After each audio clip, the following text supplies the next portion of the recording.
Heidrea for Heroes strives each day to give back to our deserving military veterans by assisting them through challenges and transitions in civilian life. A registered nonprofit organization based in Plymouth, we provide support services to veterans who need a helping hand from throughout southeastern Massachusetts. We offer a range of services including adaptive home renovations, vehicle modifications, specialized mobility equipment, qualified home repairs, and custom veteran and family support. If you or someone you know is a veteran in need of assistance, please contact us to fill out an application. We also offer workforce readiness programs for veterans, including a Success Readiness series, which features seminars and webinars on job seeking and life skills, as well as Incline Corps, a unique monthly fitness program exclusively for veterans. To learn more about Heidrea for Heroes or our programs, to watch a webinar, or to make a donation to support our work, please visit our website at www.heidreaforheroes.org. That's H-E-I-D-R-E-A, the number 4, H-E-R-O-E-S.org. Our veterans sacrificed a great deal to serve our country. It is our great honor to give back by lending a helping hand.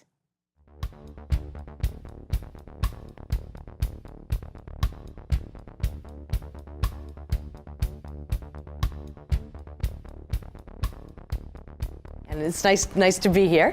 And I guess you can probably just tell from all of the places I've worked, I've been doing this work in educational financing for over 25 years. So I just love to share and help families and people think about how to be able to go to college, make it affordable. I also have 2 children of my own, as Hannah and I were just talking about. So I'm in it too. I have a 10th grader and a sophomore in college. So I'd love to ask, just so we can be specific too, about your children, ages, if you have them. 13? Great. 9. Yes. I have none. I just pass the information on to other veterans. Great and good. And hopefully there'll be a lot here that you can pass along. That's great. All right, so we'll cover, and there are some materials over here about applying for financial aid, which of course you won't do until they're seniors in high school and the admissions process, but you can take the information. And then there is a specific sheet for middle school, just some things you can do now, so right where you are. And so MEFA, I'll tell you, MEFA has also been around for 30 years, and we exist really to help families save, plan, and pay for college. We do have 2 savings programs, which we'll talk about. We do have private loans if people need that type of financing. But everything else we do is just we offer free services to families at every stage of this process.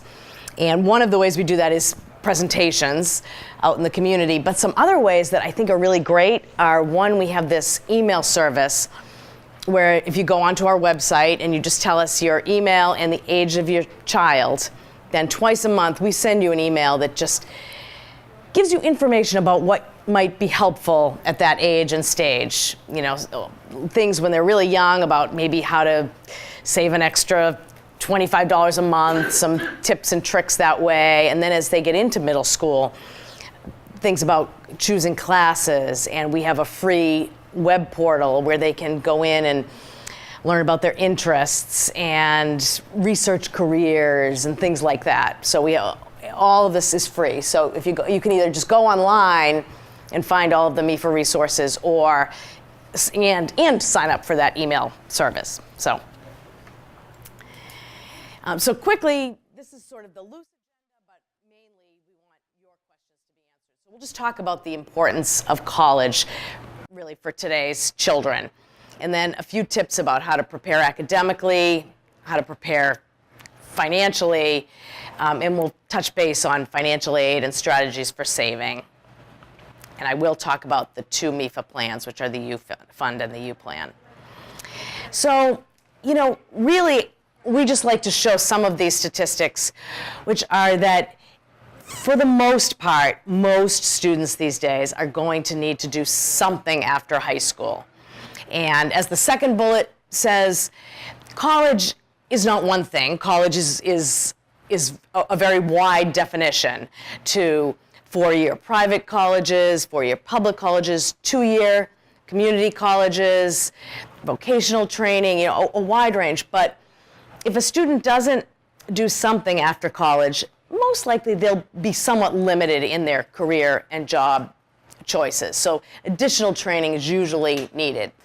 So that's, and then it is true that at different levels of education, there's a possibility for higher income.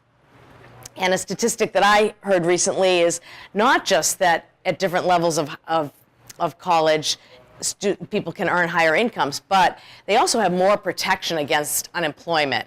So even in the last recession we had, when the unemployment numbers were rising, they were much, much lower for students who had some college behind them. So some other reasons that it's important. And then additional things besides just financial, that having more choices of jobs and careers usually means that there's more work satisfaction. And then there are a whole other host of benefits as well. So here are some of them that with more levels of education, people tend to be more civically minded, do more community service. There's even a statistic, I don't think I have it in here, no, about parents spending more time with their children. So there are just lots of benefits to increased levels of education. But given that, these are the things that most people see. When I'm at a summer barbecue or something, people hear what I do for a living, and this is the stuff that they say to me. Are you kidding me? How can anyone afford college?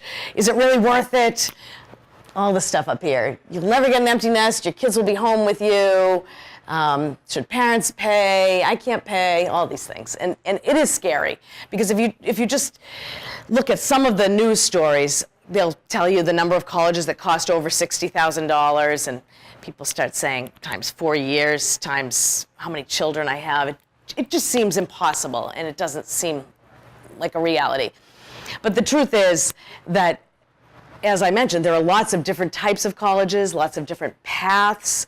At this point, I think I passed the slide, but I can't help but mention, here in Massachusetts, the Commonwealth Commitment, we're putting together really nice pathways. And I know you two can maybe talk about it a little bit, but for students who start at a community college and do they just have to keep a 2.8 grade point average? I'm not exactly sure of the criteria, but if you were to Google up Commonwealth Commitment in Massachusetts, they have a fantastic website where you would put in, I want to go to Massasoit, and then I want to go to UMass Amherst or UMass Boston. It tells you, it gives you a rough idea of what you would save. And in some cases, people are saving 35 and 40% off the 4 years of their education. Yes. What is this? So it's called Commonwealth Commitment.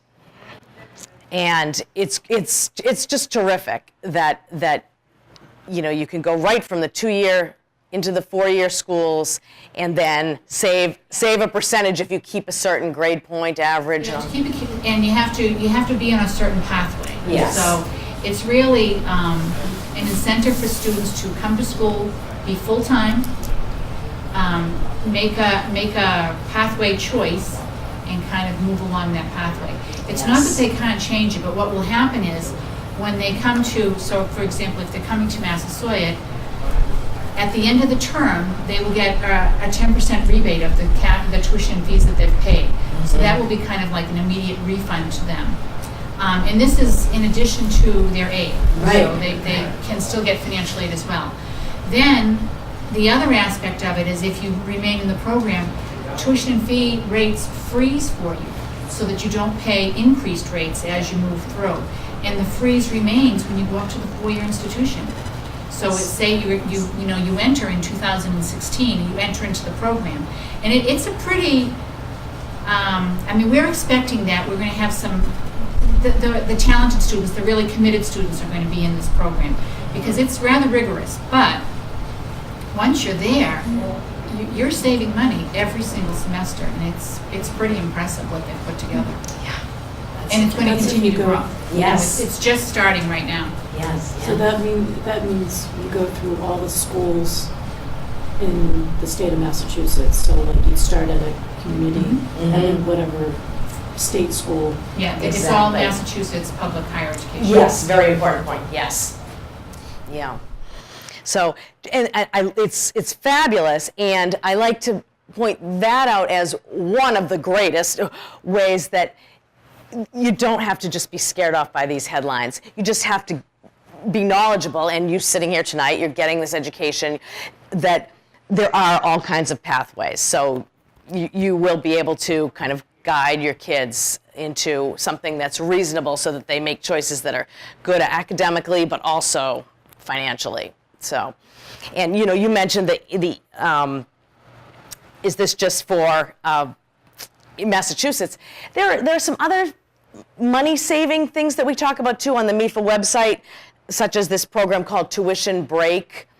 That's another, you can just write that down as another website. And that's just a program where if you go to a school in another state, a public institution in another state that doesn't have one of the, because one of the, Massachusetts doesn't have a specific program, but the University of Connecticut does. There are ways that you can pay in-state tuition for going to those programs. And in fact, University of Maine is allowing Massachusetts people to pay in-state tuition. They're doing that because, of course, they want to bring people up to Maine. But there are just a lot of options. So you don't have to be scared off by these numbers. And that's, as you said, before financial aid even. So, and so more about college costs. Another thing is when you hear these numbers, when you think of a cost, they include tuition and fees and room and board and books and supplies. So that's just good to know that sometimes when you hear those large costs, it's everything. And so there are other ways that you can reduce those costs by commuting and all of those things. So this just is some average numbers for public 2-year, public 4-year, public 4-year out of state, and then private 4-year. And then in addition to all of that, even with some of the, we have a lot of private colleges in New England that do have a price with everything of about $60,000.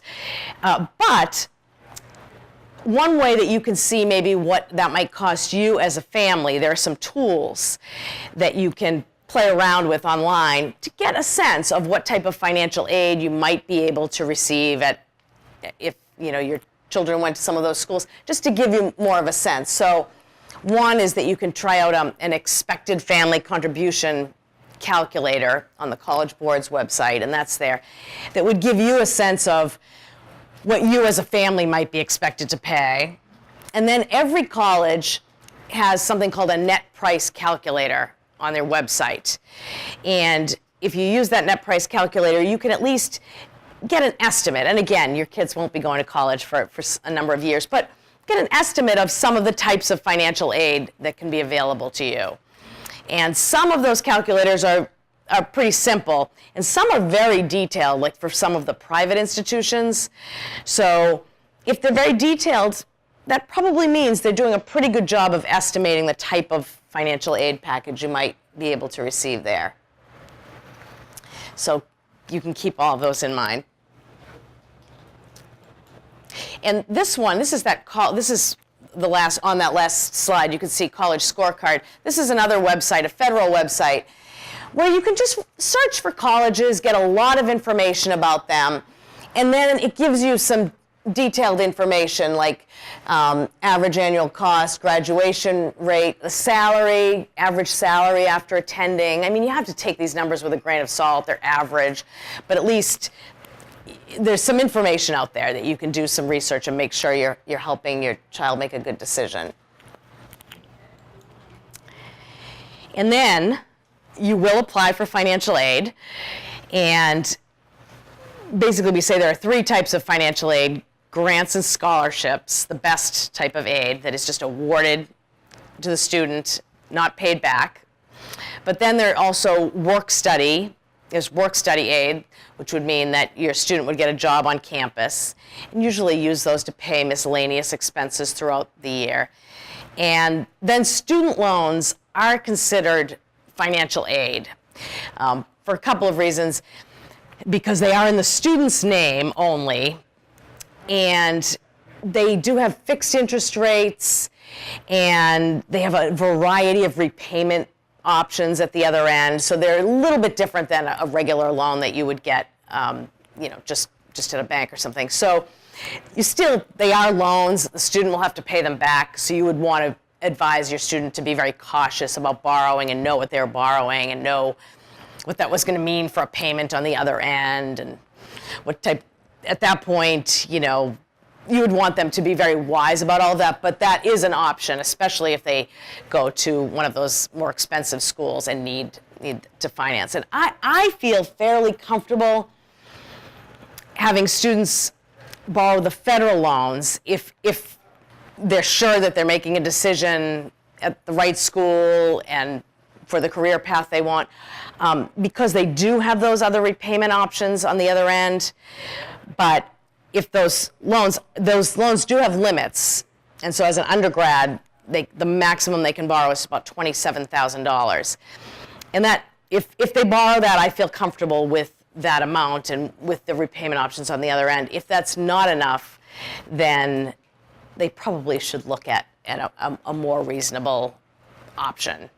So as not to find themselves in a position like some of the other headlines that we hear of student with $100,000 debt and can't find a job and things like that. So I think there are ways to borrow wisely. And then something else to know, that the college financial aid offices award financial aid based on two things. A lot of it is based on the second bullet, financial need, based on the information that you would submit on a financial aid form. You could receive financial aid if you couldn't cover the full cost. But many colleges also have some merit-based financial aid, so that's good to know as well. And I always say this is the good reason to just gently keep our kids, motivated and doing well in school and all of that, because the better that they do academically in high school, the more choices they can have, not just for admission to different colleges, but also for some merit-based aid. So we can put that on them a little bit. And then, sort of in general, almost every family pays for college in the same way, but different pieces of it, where I encourage everyone to apply for financial aid. And then other than that, other than the financial aid you receive, really every family is then having to say, okay, do I have any savings? What can I pay out of current income? Or do I need to borrow? And really, financial aid, past income, present income, future income is really how every family does that, but just in different amounts. Unless, another piece, and we can talk about this, if you have a helpful relative or something, that's always nice as well. But if you don't have that, this is it. And so you'll hear all about the veterans benefits for your children, and also we'll put that sort of in the financial aid piece. So hopefully that will, be a factor. But most families that I know, and especially those families who have multiple children over multiple years, end up sort of doing a mix of this over time.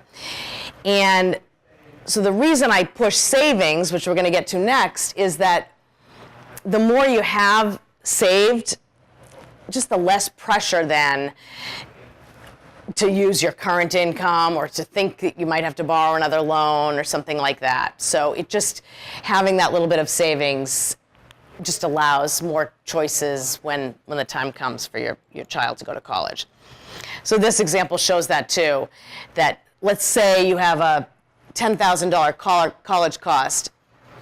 If you're able to save some money and earn interest, maybe you can pay for it that way. But if you don't save any money, you might borrow a loan and you'll end up paying interest. So either way, we all sort of pay over time. But if it's possible to save some money, then that can work out well. And then actually I usually have three, but here are two kind of myths, I'll call them, or things that people talk to me about and worry about. So I talk about applying for financial aid and hoping to receive some good financial aid. And then I turn around and say, you should save. And so people always say, well, why should I save? Isn't that just going to hurt me in the financial aid process? And the truth is, it's counted, and we'll show you how, but the truth is, it's going to help you a lot more than it's going to hurt you, much more. So it really is better to save. And we'll talk to you about how and all of that. And then the second thing people say to me is, again, back to those headlines and the huge costs that are overwhelming. Well, I can't even get close to saving what I need to save. It's so overwhelming, so maybe I shouldn't bother at all. But I guess I would argue that saving even just a little bit, and really just a little bit, which I'll show you, will be helpful. Did you want to say something? Did you? Yeah. So just having a little bit, when that first bill comes and you get your financial aid, but all the expenses that come at that point, knowing that you have a little bit saved is very helpful. So this slide just shows that in that financial aid formula that determines how much financial aid you can receive, it is very much driven by your income. So that is a huge factor. So versus your assets, which would be your savings, let's say, if you save in your name and not the student's name, your assets are counted at a rate of 5.6%. So really, the way I would translate that to you is that if you save $10,000, and this is rough, and it could even be a little less than this, but if you save $10,000, that increases what you're expected to pay toward college costs by about $560 a year. So it does count. It counts, and especially it doesn't even count really at a level like $10,000, but it counts if you save a little more than that. But it counts at such a small amount that you're always better having that money to use to pay, versus a lot is expected out of our incomes to contribute toward college. And then student income is treated at a rate of, if a student earns over $6,310, it's counted at 50% that they would be expected to pay toward college costs, and student assets are treated at 20%. So the savings actually works better for financial aid purposes if it's in your name. And so then these are just two examples of the same thing. These are three families with the same income, and then very different assets, $0, $75,000, and $150,000 in assets. And it just shows that what you're expected to pay, this EFC line, goes up just very slowly compared to how much the assets go up. So, versus when your income goes up, so here are three families with three different incomes, 75, 100, and 150. As your income goes up, more and more is expected for you to pay for college. So the bottom line is, here are the ways that the savings will help you. It will give you and your student more options. I mean, what might happen, it's likely, is that your student will be a senior and will apply to a variety of different colleges and get back some admissions letters and get back some financial aid packages, and you'll be sitting at the kitchen table saying, okay, what does this cost? How much financial aid did we get? How much, what does this cost? And having to really figure it out and see what's doable. And at that point, I joke that it always seems like the student's first choice is probably the place where the family received the least aid, and you'll be saying to your child, how about second choice? How about third choice? So, and those are good questions to ask and good conversations to have, and you'll want to go back to those schools and really see, because you do want to make a good financial decision. I've talked to so many young graduates over the years who just say, yeah, I liked my college education, it was fine, but now I have, X amount of debt, and I'm struggling. I probably could have had the same good college education at a different school, so just to be able to sort of teach your kids all the way along that there are a lot of options. But having some savings maybe opens up a couple of those options a little bit more. So that's decent. And then some other pieces, not just different types of colleges, but even taking advantage of different programs on a college campus, doing a study abroad for a year, a semester, something like that. Having that little bit of savings maybe allows them that additional opportunity. Hopefully it can reduce or eliminate borrowing. Maybe they can work a little less and study more, although I have a good colleague who always says about parents who worry that their kids are working too much on campus. And she always says, don't worry that, don't always think that if they're not working, they're studying. So that, I don't know how much of a correlation that is. But again, it allows more choices and all. And then that it does have a minimum impact on financial aid eligibility if you save.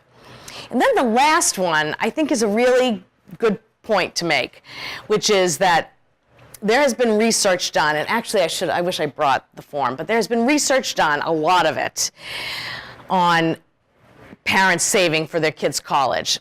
And one of the statistics I like the best is that parents who open a college savings account and that has under $500 in it. So the reason I like to say the under 500 means that it isn't the amount that you save. It's just the fact that you open a college savings account and have it for your child. Makes children 4 times more likely to go to college. So I sometimes have families, the third myth that I didn't show you, who say to me, I don't have extra money in my budget. I can't save for college. And I can completely understand that, but I'll say, if you can open the account and even here or there find ways to put some money in, just even opening the account actually does motivate your child to just know, wow, I have a college savings account. I guess that means I better study harder or whatever. All of those aspirational things that are hard to know, but that's true.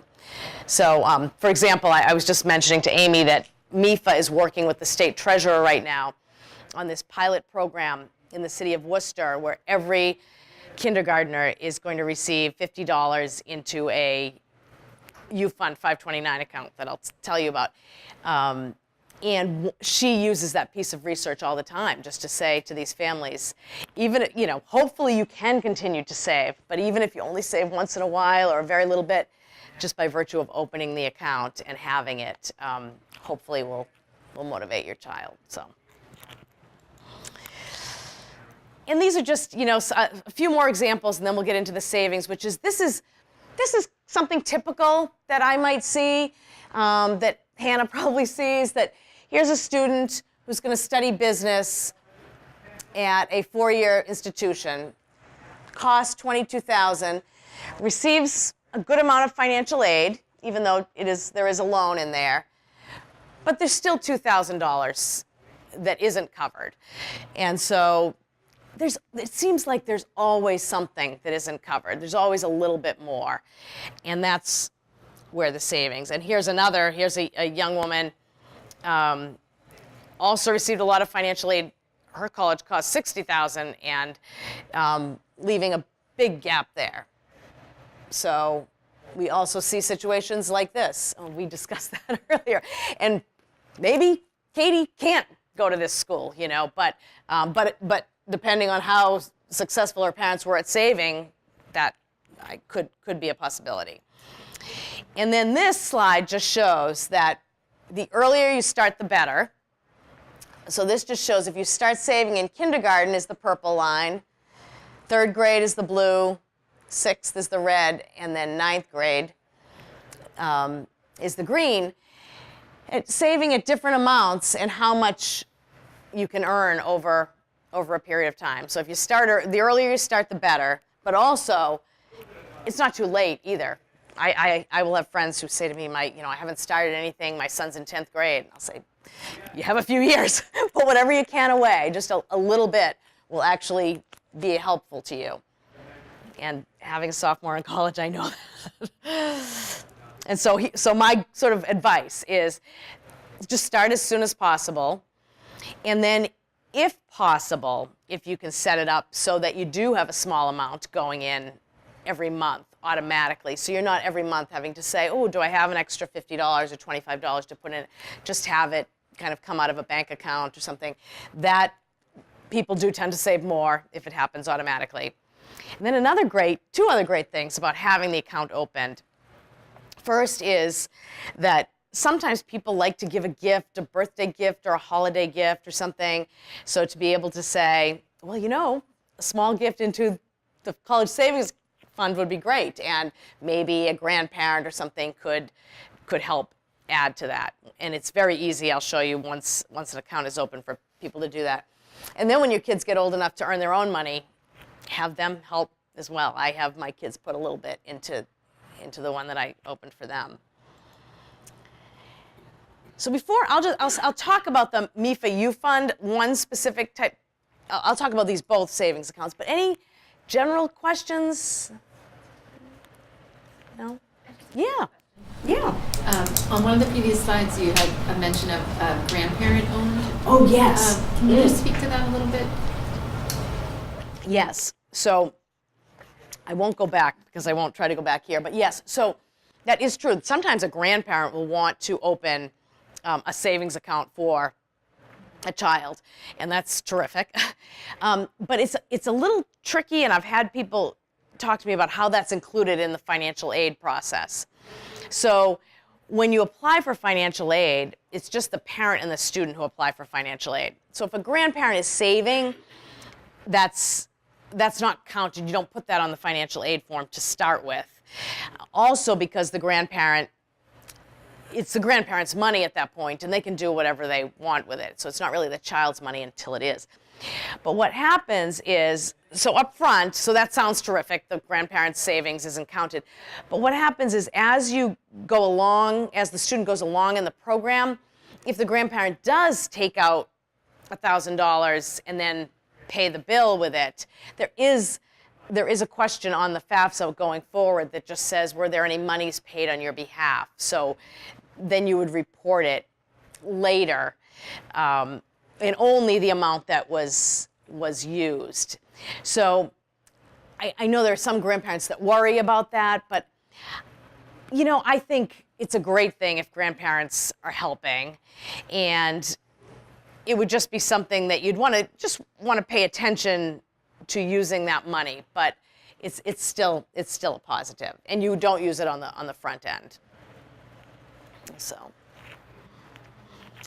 all right, and then before I even get into the two MEFA programs, I will say this flat out. I just think the important message here is however you save.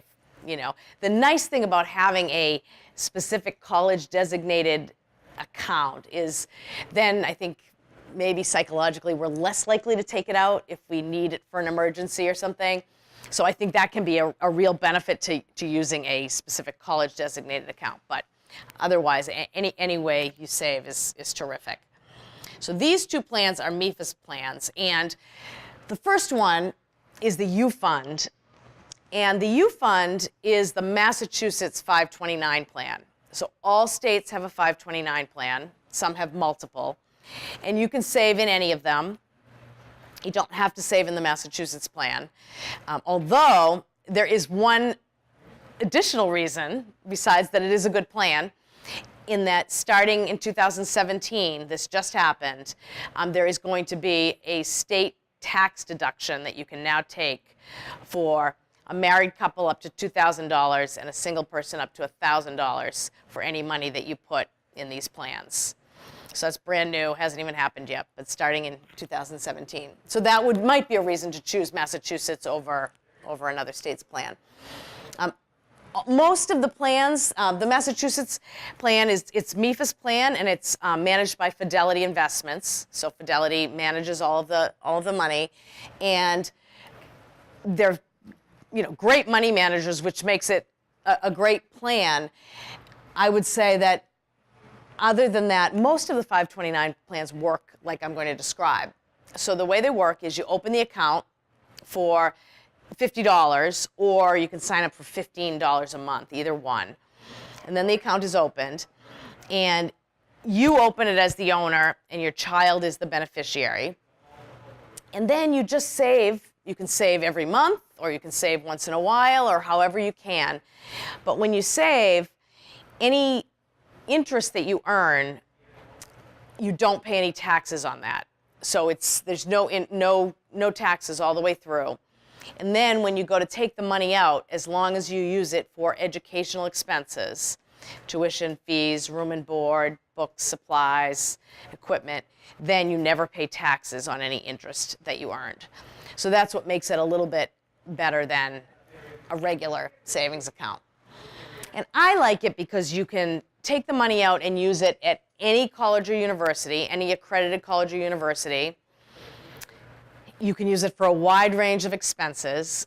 When you open it, you set up a beneficiary, but it's somewhat flexible. If that student doesn't use the money, you can transfer it to a sibling or cousin, yourself. So it's flexible in the way that you use it. And it's very easy. If you go to fidelity.com/ufund, it's a very easy process to open it. The biggest decision you have to make when you go to open it is how you want to invest the money. And there's a 1-800 number on there. You can get all kinds of help in making that decision. But the decision, they're just all kinds of options. But the most common one is something called an age-based fund. And what that does is it starts out in sort of investments like stocks that have a chance of earning more, but you could also lose money as well. And then it gets more conservative as your child gets closer to college-going age. So that by the time your child is going to college, if there was a big dip in the stock market or something, you wouldn't lose all of your money when your child is a junior in high school. Whereas when your child is younger, you might want it in an account that could be a little more that could fluctuate more, because you'd have the chance of earning more, but you could also lose more, but then you have time to make it up. So those sort of, you basically just pick that, and then the Fidelity managers manage it like that. So that's what most people choose, but there are all kinds of choices. And the Fidelity folks are great. Yeah, in that fund right there, if you take the amount of money that you put into it, it's in the child's name, correct? Or you put it in the parent's name. What name is it in? Oh yeah, so it's in your name, and then you name a child as a beneficiary. Now, say that child doesn't go. Say he doesn't go to school. Yes. Do you still have to pay the taxes? How do you get that money? How could you take that money out so you don't maybe get, because it's growing tax free? Do you just pay money on the interest earned, and because the money's already taxed before you put it in there, correct? Exactly. Yes. Okay. So what happens? That's a great question. Yes. So if you take it out because that child doesn't go to school, and you just use it to, fix the roof or something, then what happens is you do pay taxes on the interest that you earned, plus you pay a 10% penalty on the interest that you earned. So you end up getting taxed. That interest ends up getting taxed. Just on the interest, though, not on the principal. Okay. Yeah. Is there, don't they also cover like advanced vocational training and other, I think those Yeah. so it's not just a traditional college or university. That's great. Yes. So it's accredited colleges and universities, and yes, vocational training and all of those. Yes. Yes. So a wide range, which is nice. Yeah. And so, did I miss any of the benefits? Again, it's in the parent's name, so it has that smaller treatment for financial aid, and that you as the parent also maintain control over it. And then I'll tell you about, do you want me to go back? So then I'll just also tell you about the U plan. This is the prepaid tuition plan in Massachusetts. And this one is a little bit unique. There are other prepaid tuition plans across the country, but they all operate sort of individually and uniquely. So the way this one works is that there are close to 80 participating colleges and universities. I'll show you the list just here in Massachusetts. And you would purchase tuition certificates today and lock in a percentage of tuition at those schools. And then when your child is ready to go to those schools, you've locked in that percentage. So the easiest way to describe it is, let's just say today UMass Amherst costs $10,000, just tuition and fees, and you had $5,000 to put in. Well, then you will lock in 50% today at UMass Amherst, and then let's say a number of years from now, UMass Amherst costs $20,000. Your $5,000 has become $10 because it's worth 50% of the future tuition. So now the example I just used is a little crazy and why, but that technically is how it works. I'd say the younger your student is, the more chance that has to work and grow, and that having that percentage locked in when they're really young. The last year we allow you to do that is 10th grade, because it takes 5 years for the bonds. Bonds have to be in there for 5 years, so that would allow you to cover their senior year. So if you have a student that you think might go to one of these colleges, though, it can be a really nice way to save. And because with the possibility of locking in that tuition and sort of beating out inflation. The other piece is that if they don't go to one of these colleges or don't go to college at all or something like that, you can just call and cash out, and you get your money back that you put in with CPI interest that has accrued. So you don't lose your money, and it can be a good option. So on our website, we have a cartoon that describes it as well. I'd just say if you're thinking about something like this, go to our website and just check that out. But two good ways to save. So really, those are the two plans. And I know we want to turn it over, and you want to talk a little bit about some other benefits. Anything right now more about the savings? Just go one other one. If you go into the grants and the scholarships, that one slide that you showed, and say the one of the kids in there owed $2,000, another one owed $22,000. In that plan, if you have the extra money because of the grants and scholarships, the same, but they're still going to school, are you able to still pull out that money for that they say that the child or something wants to be out there and utilize that money so you don't get penalized on it? I mean, that could be a 20% deduction, and if you put in a substantial amount of money in there, you could lose a substantial amount, but if they can at least pull it out and utilize it for whatever it is. Perfect question, yes. So I described what would happen if you took the money out and didn't use it for education, and you'd get those, pay the taxes and then the 10%. There are 3 exceptions. So you got it. So the 3 exceptions, and I only like to talk about one of them. The 3 exceptions are scholarship, death, and disability. So in any of those circumstances, so let's just talk about the good one. Your child gets a great scholarship and has enough money that you don't need to use it. If you take any of the U Fund money out, just in the amount of the scholarship, then you do pay normal income taxes on the earnings, but you don't pay that 10% penalty. Okay. Yep. And then you can utilize it for whatever you want. Exactly. Okay. The parent or the child. Exactly. Yeah. Good question. I would just mention before we turn over to Chris, we've been saving with Fidelity, the U Fund, since my kids were born, both of them, and it's working, well. But one part of it is that Fidelity offers a credit card. I might have told you this, Jesse, which is awesome. I mean, so instead of getting a credit card that's tied to airline miles or hotel stays or what have you, I don't have my wallet with me right now, but the little I have mine. It's in there. All these little kids with hats on, graduation hats on. But every month it's 3%. It's 3% free money. So we put all of our groceries, all of our gas, all of our major expenses goes onto that card. I have one for my daughter. My husband has one for my son. And every month it's 3% free money goes straight into that account. That's a lot. It adds up. It does add up. Hundreds of dollars over their lifetimes right now. Actually, probably thousands of dollars over their lifetime right now. So that is really nice. Thank you for bringing that up.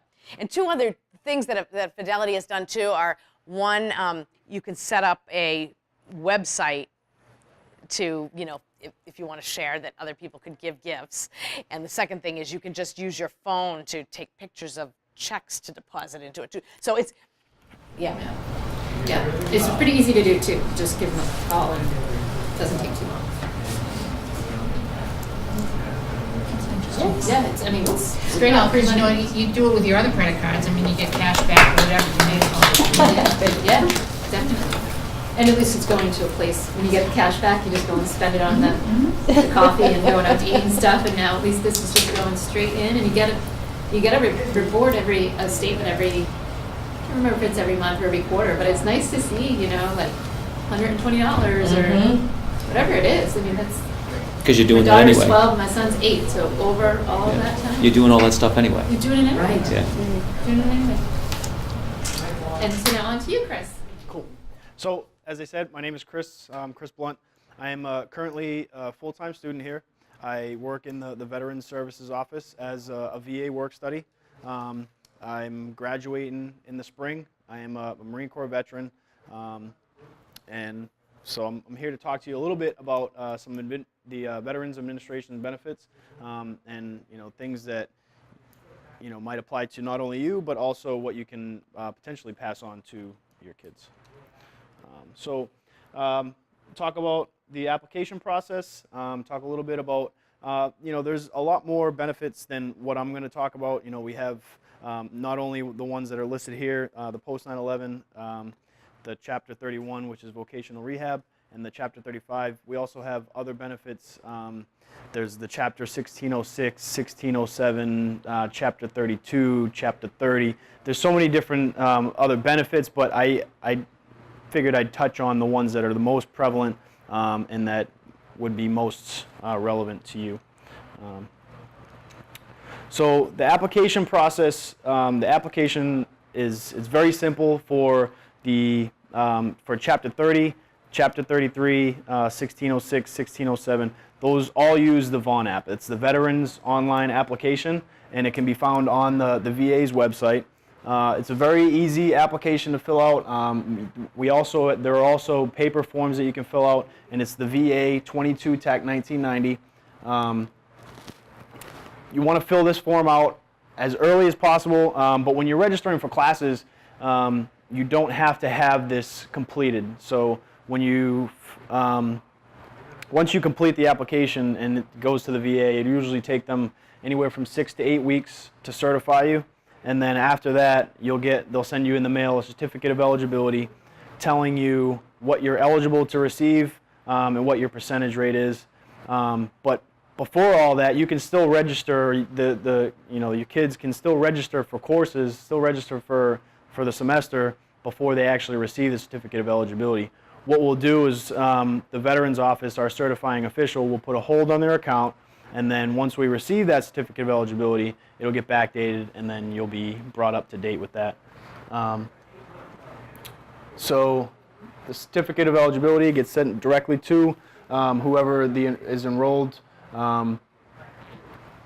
Then for vocational rehab, that's the only other one that's not on, that's one of the other ones that's not on the Vaughn app website. And vocational rehab is, I'll touch on that a little bit, but you have to do a physical paper form, and then there's some other processes that are involved with voc rehab. You have to meet with the voc rehab counselor up in Boston or Rhode Island, depending on where you live. And the process, unfortunately, it can take quite a while. So that's something that if you have a disability and you want to use the vocational rehab program, it's important that you get it done earlier than later, because you have to at least have contact with a voc rehab counselor before you can actually get registered for courses. Because we have to be able to have somebody that we can contact at the VA saying, yes, I'm speaking with this student, I'm speaking with this individual, and we're working together, so you can certify him, put a hold on his account, and then we'll go back and backdate it or whatever the case is. Nope. So the post 9/11 GI Bill, it's a great program. It's for service members that served. I have a table on the next slide that shows the time frames. So anyone that served after September 10th, 2001. And basically what it covers is it covers the tuition and fees for the highest public in-state tuition. So the highest public in-state tuition, I believe, is UMass Amherst, right around $21,000. So what that means for private schools, if they're looking to go to a private school, then they would cover, the VA will cover up to the highest public in-state tuition, and then beyond that is what would be what the student or the family member would be responsible for. And then there are other programs that are involved with that as well, to kind of ease the burden if they're looking to go to a private school. There's the Yellow Ribbon program, which a lot of private schools are participants of. And basically what the Yellow Ribbon program is, it's program where the school says, okay, beyond what the VA is paying us, we will pay up to this certain amount for this many students. A lot of times you'll see it's 10 students a year up to, you know, $5, $10, $10,000 is about the most that I've seen in my research. And then what beyond that, then the VA says, okay, then we'll match whatever the school pays. So you could potentially, if you have somebody that is using the post 9/11, potentially get a private education if they're a participant in the Yellow Ribbon program. So then on top of that, there's the monthly housing allowance. The monthly housing allowance is equivalent to, there's the DOD basic allowance for housing, and it goes off of whatever the location of the school. So it's not where you live, it's where it's the zip code for the school is what the housing allowance rate is. In Brockton, we actually go off of Boston's housing allowance, and it's right now I think $3,000 a month for the housing allowance here. Also, there's an annual book stipend. The VA calculates it out to be $41 and change per credit hour, no more than 12 credit hours, so it's $1,000 a year basically, but they usually split it up in half between semesters. So for the fall, I'll get $500, and then for the spring, I'll get another $500. So it's for the academic year is what you get. You get $1,000 to help you out with books. This benefit, it expires 15 years from the date that the service member was discharged, and they're entitled to up to 36 months and no more than 48 months using 2 programs within the VA. So if they started out using the Montgomery GI Bill, then they could use 12 months of the Montgomery GI Bill and then switch to the post 9/11 GI Bill and use 36 months of that. And then when transferring benefits to a spouse or a child, all of these things apply or are applicable as well. You get the tuition and fees, you get the housing allowance, the book stipend, and everything else. You're basically electing to waive the benefit from yourself and pass it on to somebody else. Is that still with the 15 years though? Does that 15 years from last discharge still apply to that veteran if he's going to put it to his dependent? So with that, and I think I have it on one of the later slides, but I'll touch on it since you asked. In order to pass it on, you had to have no less than 10 years of service to pass it on to somebody else, basically. So,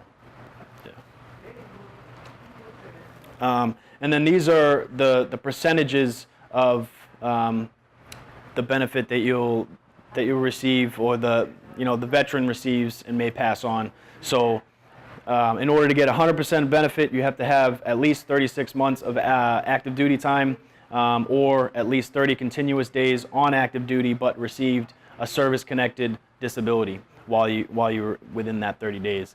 And then anything below that, as you can see there on the table, is the percentages drop down. And that's basically, so those percentages apply not only to the tuition and fees, but the housing allowance. So if you're at 90%, they'll pay 90% of the tuition and fees, you'll be responsible for the remainder, and you'll get 90% of whatever the housing allowance is for that area.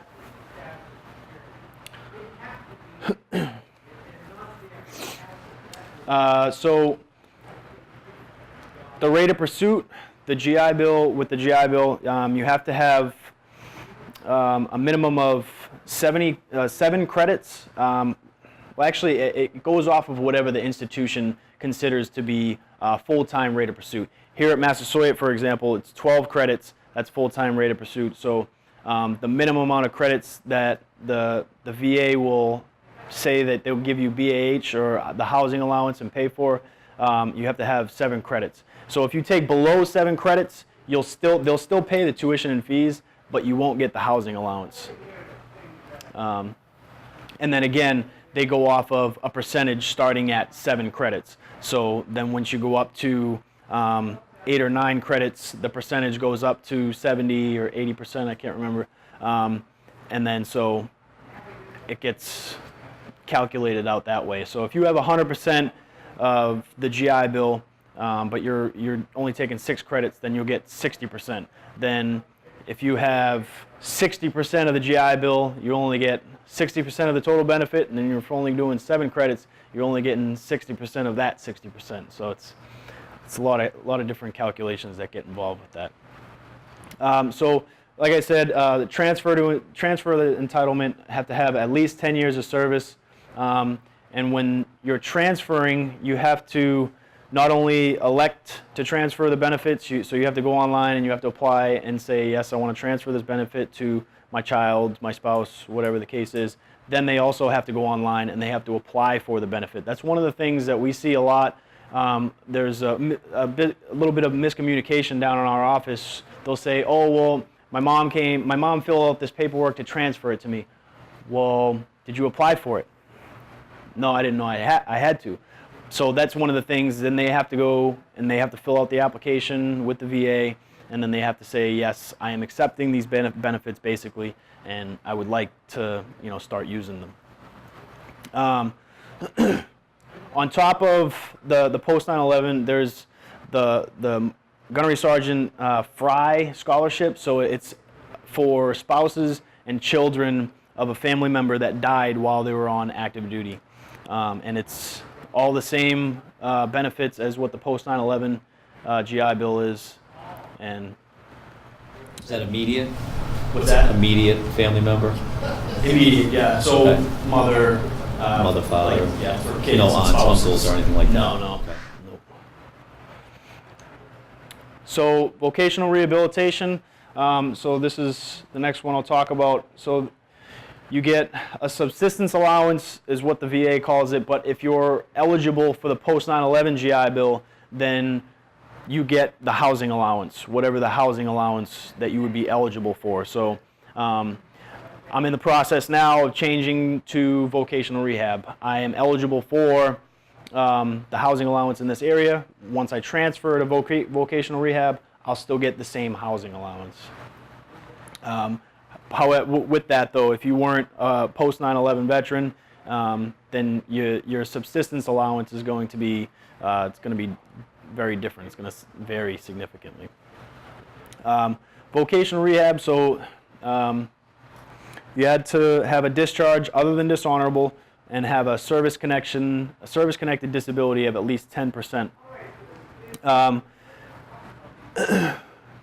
10% is the minimum, but it's about 20 to 30% is where they generally will give you, basically say that you're going to be eligible for the program. 10%, they're going to kind of look at it a little bit more stringent and see why you really need the benefit. And then also, so they pay for books and supplies, so you don't, instead of getting a stipend, they'll pay out the books outright. So you can go to the bookstore, if you have 5 $200 books, it's paid for. If you need a laptop, it's taken care of, a backpack, or whatever the case is. And one of the other things that I just learned about with the vocational rehab program is they pay not only public tuition, but they pay private tuition as well. So that's huge. Voc rehab is only for service members that have a service-connected disability. It's not a benefit that you're able to roll over to a child or a spouse. So The next one, dependents educational assistance. So it's a monthly stipend. So for full-time, the monthly stipend will be $1,000, $1,024, and then below that, it decreases slowly for the rate of pursuit that you're actually attending college. So it can be used for, just like the other programs, degrees, certificate programs, apprenticeships, on-the-job training, and son, daughter, or spouse of a veteran that has become 100% disabled from a service connection disability. Or died, or if they're a POW or an MIA, which I just learned about. I didn't know that there was they were eligible for this as well. It cuts off at the age of 26, and 10 years for a spouse. It's 10 years from the date of the VA saying that you were eligible for that is when it expires. So that's all I have.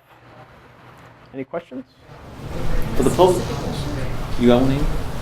Oh, No, for the it's post just- 9/11. Yep. Just for myself, and I'm just looking at that. Do you have to have a certain amount? I seen that chart that you put up. Yep. It just said 36 months of continuous service. Mm-hmm. Is that after 9/11, or is that just if you served at the 9/11 and you were? Because I just found out about the post 9/11. Yep. So I think my actual date was after I went got out of active duty. I went into the National Guard for a while. Right. That was approximately like 3 or 4 months after 9/11, but then I got out after 9/11. Would I still apply? Would I still be eligible for that? So your percentage is going to be different as far as what you're going to be eligible for, but you're automatically eligible for the Montgomery GI Bill. Yeah, even though I haven't used it, is there a cutoff date for that? It's 15 years, I believe. So Close. Very close, that's what I'm saying. cutting it close. So, Yeah. but yeah, I think the way that the VA has it worded on their website is they go off of it can be prorated from 2009, and I don't know how they would calculate that and the time, but yeah. So I basically, I'm looking at them, but I basically don't have any eligibility because I've been out of the service so long, but yet I have a 13-year-old that won't be able to use any benefit. That's the way I'm... Yeah, the post 9/11, because that's just. But the GI. But I got out in the late 80s. I mean, I served 6 years, but... How long did Jack serve? 6. I think we were both around the same. We went in 82 and got out in... No, we did 5, sorry, 5. We went in 82 and got out in 87. yeah, so the only way that you would be able to pass on any kind of, or your child would be eligible for any kind of benefits is if you were 100% disabled due to a service-connected disability. So, yeah, unfortunately, but... But therein lies the problem. When we got out of the service, nobody told us that we had college benefits. For Nobody. yourselves? You mean Ourselves. For yourselves. Nobody. And you did, and they were in place at that time? I'm sure of it. Yeah, the Montgomery GI Bill has been around Right, for... right. It's been For around a long time, but- But when we were discharged, nobody sat down and said, these are all the benefits you get. Because I think it's because most of the, back then, education was important, but it's not as important as what it is now because they're stressing education because you really can't get promoted in the Navy unless you have those bachelors and associates and masters and everything else in that little, block now because a lot of people, they get passed over because that little block doesn't have education in there. And I think it's because back then it was available, but it wasn't a top priority for them to say, here you go. It was just information in your benefit package, and that was it. If you didn't read it, you didn't see it. But nowadays, education is, It's huge. yeah. Is the GI Bill transferable, the Montgomery GI Bill? Is that anything can you transfer that to your children, or is that just a veteran only? That's a good question. I'll have to look in the, I have the certifying handbook there. Okay. I'll take a look at that. I'm just curious on that, because the 9/11 one, you had to be 10 years in service. So I Right. learned that. I didn't know you had to be 10 years in service for that. To transfer, To yeah. transfer it. Yep. So you had to serve 10 years. But to go back to what you were saying, I think that's one of the other things that they've made a priority in the military. As you're getting out, you know, they have these separations classes that are required for you to take, and they inform you of all these benefits as you're getting out. But as you said, they didn't have that back then, but they've gotten. Yeah, it's called TAP classes. Taps and TAMs? Taps and taps. Yeah, I forget what the TAP stands for, but Man, I'll tell it's you, like a I- week of Transition. listening If I got to. out now and knew that this, I'd be marching myself down to a school right now. It's unfortunate. So that- Yeah.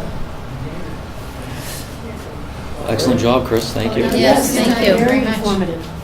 And I also, so we have Hannah here, and certainly Bonnie Paglia, Director of Student Financial Services, right, for Massasoit. So is there anything that you want to kind of chime in with here on the financial aid process, the kind of the actual process beyond what Julie talked about, but, or scholarships maybe that are not specific, well, certainly if they are specific to Massasoit, but anything that people should be on the lookout for that cut across multiple institutions?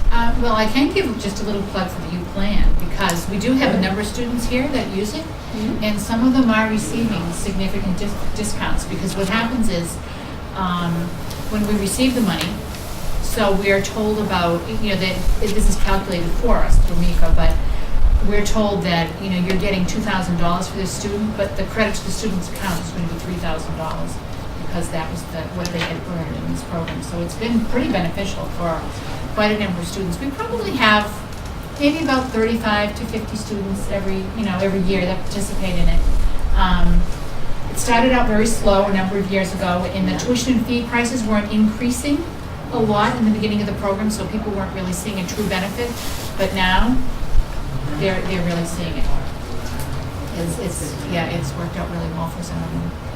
And what's the process, so for instance, the timing at which you would apply for financial aid, and does it change if your child's looking for early action, early decision, or anything like that? Like, is it still the junior year that you're applying? You know what, so now we're getting into a lot of changes.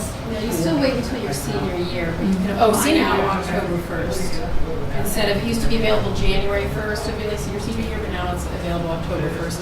A lot of the private school, four-year private schools will use that to offer early decision packages, but most of the state schools, and I know all the community colleges, it's not changing our timeline. We're need-based, so we don't have endowments or things like that, so it's all based on the need. Because so students have to make commitments, what is it, April? To their institution, May 1st. Yeah. So how quickly, once you apply for financial aid, do you get that return so that you can make that proper decision? Do you have much time? It depends on the school. I mean, like community colleges, our priority deadline isn't until April 15th, so we don't usually get our aid packages out until June.